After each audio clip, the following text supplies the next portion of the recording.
Povo de Deus, mais um dia estamos aqui que o Senhor nos dá na sua presença, de estarmos louvando, engrandecendo o seu nome, porque só Ele, o Senhor, é digno de toda a honra, toda a glória e todo o nosso louvor.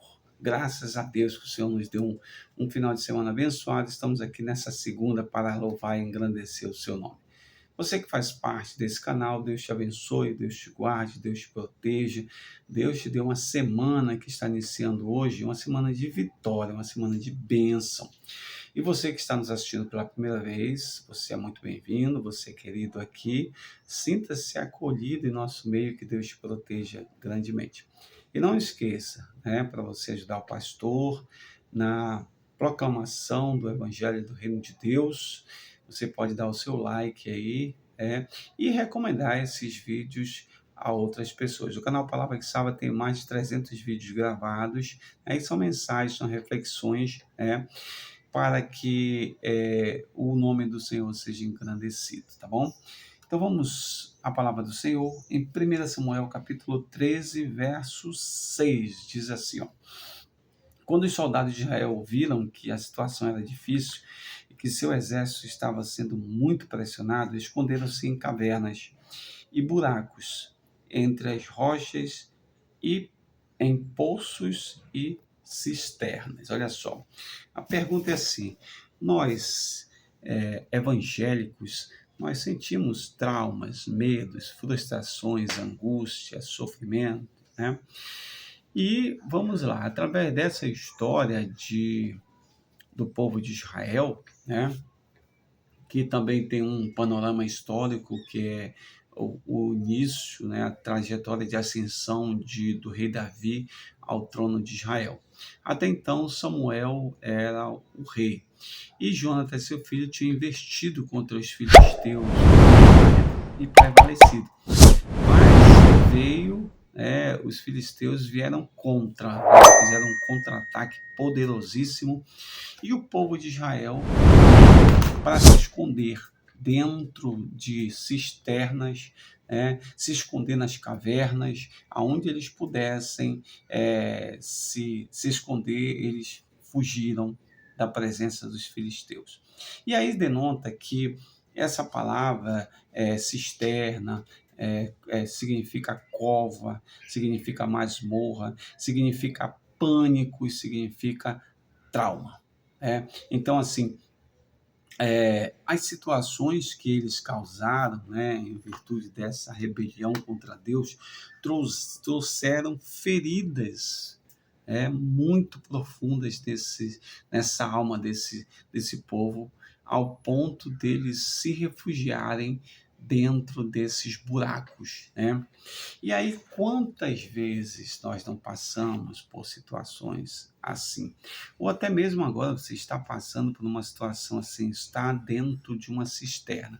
Que cisterna é essa, pastor? A cisterna mais profunda do ser, que é a cisterna da alma. E nessa cisterna, traumas foram gerados, feridas abriram, e esses traumas, essas feridas foram alojados no inconsciente, e ali estão fazendo um mal enorme às pessoas, está fazendo um mal enorme ao indivíduo. Então, nós, seres humanos, nós passamos por dificuldade. E aí, quando a gente retrata, abre um olhar, coloca as lentes sobre o nosso caminhar, a nossa igreja, a nossa teologia, o nosso evangelho, a comunidade evangélica, a gente percebe que, primeiro, todo esse contexto mostra que nós somos humanos e passamos por dificuldades todos os dias. E temos experiências em nossa vida desde o nosso nascimento, passando pela infância, adolescência e agora a fase adulta, que foram situações traumáticas, que foram situações que trouxeram dor, trouxeram sofrimento e que agora estão alojadas no nosso inconsciente e ainda causam uma certa, um incômodo a nós que nos atormenta em todo o tempo. e também nas batalhas travadas, né? No nosso caminhar dessa desse evangelho, né, dessa confirmação de sermos filhos de Deus, né, filhos e filhas do Senhor, nós passamos por dificuldades. E esse povo, assim como esse povo estava dentro da cisterna e nesse momento precisou se refugiar, buscar dentro de si uma resposta para o medo, para o pânico, para as situações traumáticas, para as feridas que estavam ali se tornando enormes naquele momento, né? Foram atingidos por isso. E assim, às vezes, nós, na nossa batalha diária, na nossa labuta, no nosso percorrer do Evangelho, passamos por situações e que nós recuamos, né? Nós nos colocamos para dentro da nossa caverna espiritual, dentro das nossas prisões espirituais, emocionais, né? Prisões emocionais, seria isso. Então, fica alojado, fica escondido, fica preso, recua, né? E essas situações causam em nós muita dor, muita inconveniência e muito sofrimento. Mas assim, como eu falei antes, o pano de fundo, o contexto histórico dessa história relatada no capítulo 13 de 1 Samuel, é mostrando a trajetória de um rei. Não é o rei Saul nem Jonatas, mas o rei que viria a substituir o rei Saul, que é exatamente o rei Davi.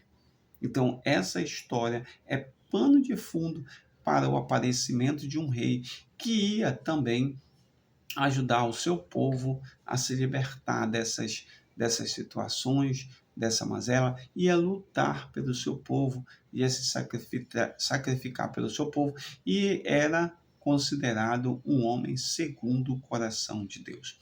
Assim como o povo de Israel e essa cena estava preparando para um Messias, que na tipologia a gente pode dizer que era o rei Davi, assim também na nossa vida hoje, essas situações nos preparam para o Messias, o Senhor, que pode nos ajudar.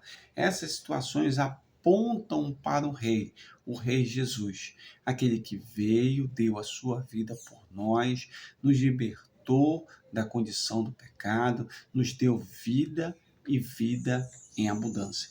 E a vida que ele dá supera esses traumas, supera esses tormentos, supera essas situações e nos dá uma vida com liberdade. A liberdade para exercer o nosso, o nosso evangelho, né? Para operar nele, a liberdade para manifestar Cristo, a liberdade para buscar o Senhor em todos os momentos. Então, aquele rei que vinha como uma expressão de um libertador, o mesmo hoje pode nos libertar. Aí você pode dizer assim, mas pastor, eu já aceitei Jesus, eu já sou liberto. Ser liberto dessa condição. Porém, algumas coisas, algumas sequelas, alguns traumas que ficaram no decorrer dessa tua vida, e até mesmo nesses momentos em que você está nessa caminhada, ainda podem estar alojados, ainda podem estar lá guardados e se manifestam de vez em quando. E quando eles se manifestam, trazem uma certa dor para você. Eu quero te dizer nesse dia que o Senhor, ele pode resolver a situação. O Senhor, assim como um libertador, um rei, aquele que veio para dar a vida, está aqui para dar a vida a nós, para curar nossas feridas. A Bíblia diz que pelas suas pisaduras nós fomos sarados, né? Nós alcançamos no Senhor a liberdade para expressar o seu nome, para viver uma vida em abundância com Deus, para estar na presença de Deus, louvando e bendizendo com saúde, né? Resolvendo nossos problemas internos e crescendo e desenvolvendo no Senhor de forma emocional e espiritual. Que Deus te abençoe nesse dia, te guarde, te proteja, em nome de Jesus. Amém.